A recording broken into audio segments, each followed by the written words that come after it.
Hello everyone. पिछले lecture में हम लोगों ने ट्रिग्नोमेट्रिक फंक्शन पढ़ा था। ट्रिग्नोमेट्रिक फंक्शन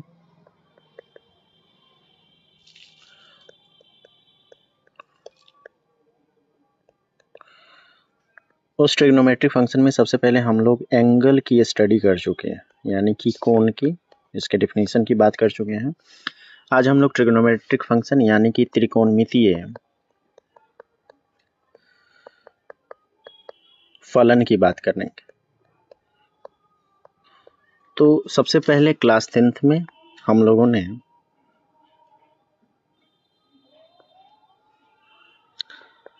जो ट्रिग्नोमेट्री पढ़ी है उसके बारे में जानकारी लेंगे। इसको रिपीट करते हैं। सबसे पहले ट्रिग्नोमेट्री पढ़ने के लिए राइट एंगल ट्रायंगल की कंस्ट्रक्शन करते हैं।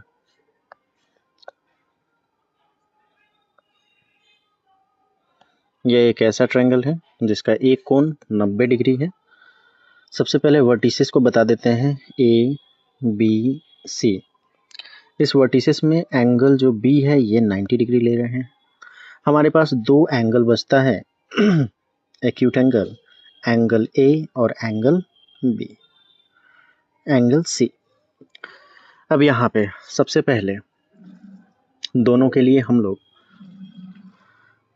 परपेंडिकुलर बेस एंड हाइपोटेन्यूस की बात करेंगे, आधार कर्ण और लंब की बात करेंगे। देखिए, जो प्रॉपर्टीज होती है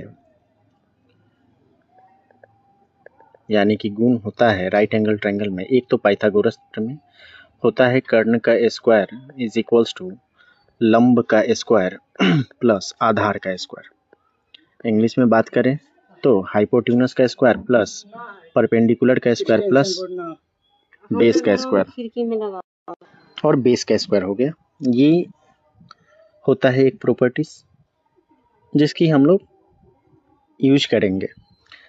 अब आते हैं ट्रिगोनोमेट्रिक रेशियो की बात करेंगे।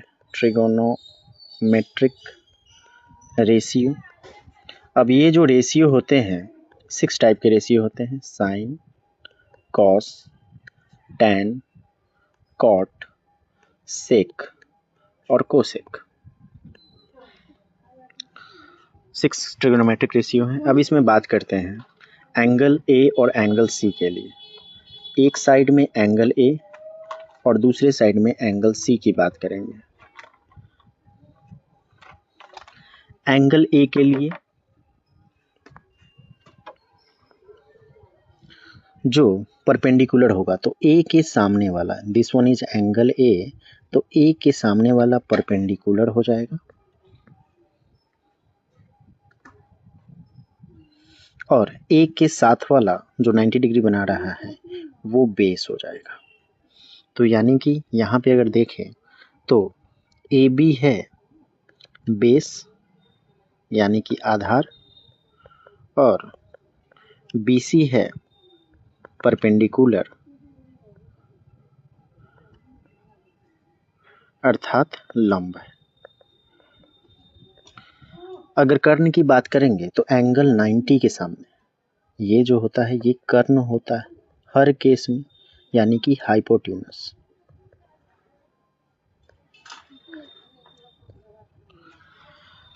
तो यहाँ पे AC हो जाएगा H यानी कि कर्ण।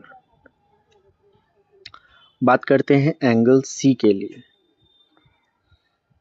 एंगल C के लिए जो परपेंडिकुलर होगा C के सामने वाला जो साइड है यानी कि भुजा है, एंगल C के लिए परपेंडिकुलर हो जाएगा और एंगल C के लिए जो बेस हो जाएगा BC हो जाएगा। तो यहाँ पे हम चलते हैं AB, इसके लिए परपेंडिकुलर यानी कि लंब हो जाएगा और BC बेस यानी कि आधार हो जाएगा और कर्ण दोनों ही केस में AC ही होगा। कर्ण हमेशा 90 डिग्री के सामने वाला, या इस तरह से भी डिफाइन करते हैं कि समकोण त्रिभुज के यानी कि राइट एंगल ट्रायंगल की सबसे लंबी भुजा जो होती है उसको हम कर्ण कहते हैं। अब हम चलते हैं यहाँ पे साइन थीटा कॉस थीटा की बात करते हैं। तो साइन की बात करते हैं। साइन ए P/H और यहाँ पे जो P है लंब है BC है और H है AC। उसी तरह अगर मैं साइन C की बात करूं तो साइन C के केस में भी P/H यानी कि P यहाँ AB है और कर्ण AC। नेक्स्ट में साइन के बाद cos A की बात करते हैं, B/H। इस केस में B है AB और कर्ण है AC। साइन तो हम निकाल चुके हैं। अब cos C की बात करते हैं। cos C हो जाएगा B/H और इस केस में B है BC और ये हो जाएगा AC। इसके बाद tan A की बात करेंगे, परपेंडिकुलर अपॉन बेस। यहाँ पे परपेंडिकुलर है BC, बेस है AB। यहाँ भी tan C यानी कि P/B यानी कि परपेंडिकुलर है यहाँ पे AB और बेस है BC। आगे चलते हैं, cot A की बात कर रहे हैं। cot A B/P यानी कि AB/BC हो जाएगा, tan का उल्टा ही होता है। और यहाँ पे cot C की बात करेंगे तो यहाँ भी B/P यानी कि BC/AB हो जाएगा। नेक्स्ट है सेक और कोशिक। सेक A हो जाएगा H/B।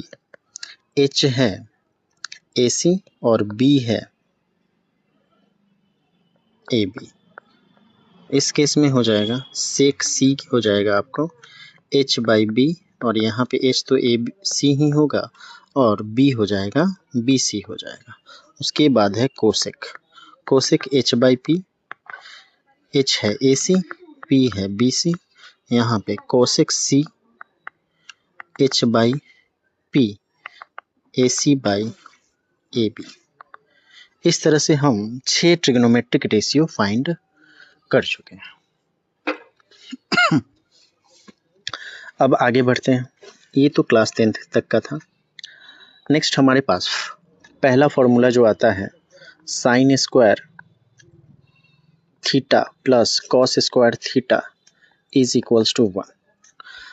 अगर इसको मैं प्रूफ करना चाहूँ, प्रूफ करूँ तो कैसे प्रूफ कर सकता हूँ? सिंपली साइन को P/H करते हैं तो यहाँ पे साइन के जगह पे P/H का स्क्वायर, कॉस के जगह पे B/H का स्क्वायर और यहाँ पे 1। चाहे ऐसे ना लिखकर LHS RHS की बात कर देंगे। LHS इज इक्वल्स टू यहाँ से नेक्स्ट स्टेप में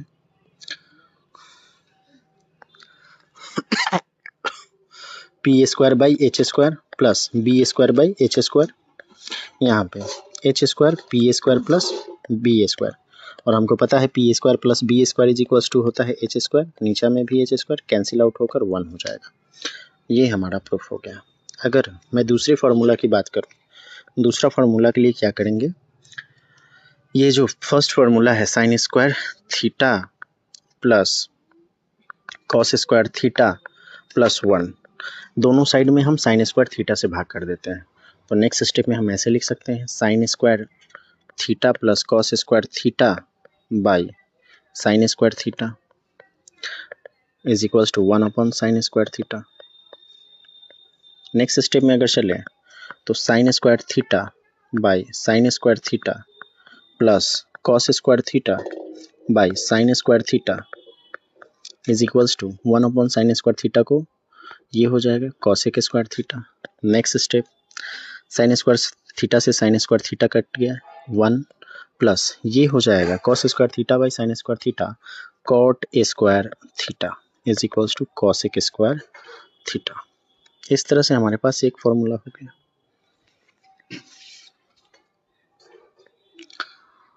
इसी को अब आप चेंज कर सकते हैं, कॉसेक स्क्वायर थीटा